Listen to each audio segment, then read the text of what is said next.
Total शिधापत्रिका 4,25,000 आहे आणि त्याच्यावर लाभार्थी संख्या आहे 16,57,000 आणि याच्यात शासनाकडून एक यादी आम्हाला प्राप्त झालेली होती ज्यात गव्हर्नमेंट एम्प्लॉईंचे नाव होते. त्यात झोन वाईजनुसार ती यादी आली होती. त्याचं बायपर्केशन केलं आम्ही.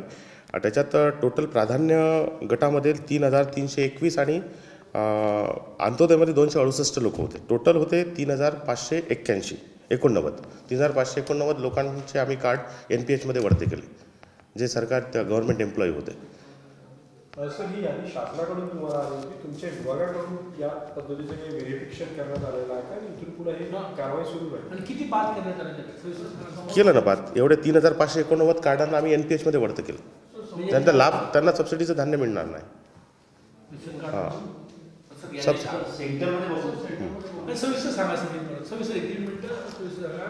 गव्हर्नमेंट एम्प्लॉईची जी यादी होती ती आपल्याला शासनाकडून प्राप्त झाली होती. त्याच्यात आपल्याला अंत्योदय योजनेमध्ये 268 लोक होते, कार्ड झालेले होते ते जे गव्हर्नमेंटमध्ये नोकरी करत होते आणि प्राधान्य गटामध्ये 3,321 लोक होते जे त्या योजनेमध्ये समाविष्ट होते. असे 3,589 शिधापत्रिका दोन्ही योजने मिळून त्या शिधापत्रिका आपण NPH मध्ये वरत्या केला. त्यांना धान्याचा लाभ आता मिळत नाही. किती वर्षापासून हे लोक धान्याचा लाभ घेत होते?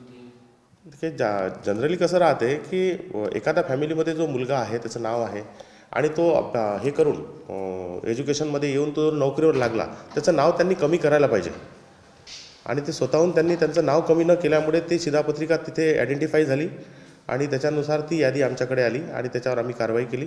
आमच्या सगळ्या झोनच्या परिमंडळ अधिकाऱ्यांना निर्देश देऊन त्या पद्धतीने कारवाई पूर्ण करण्यात आली. सर ही संख्या अजून वाढण्याची शक्यता आहे का? आता जी यादी आली ती शासनाकडून होती, तुमच्या विभागाकडून की असं शोधणार? हां, व्हेरिफिकेशन सुरू आहे. आमचे सप्लाय इन्स्पेक्टर आणि परिमंडळ अधिकारी ह्या तपासणीवर जातात.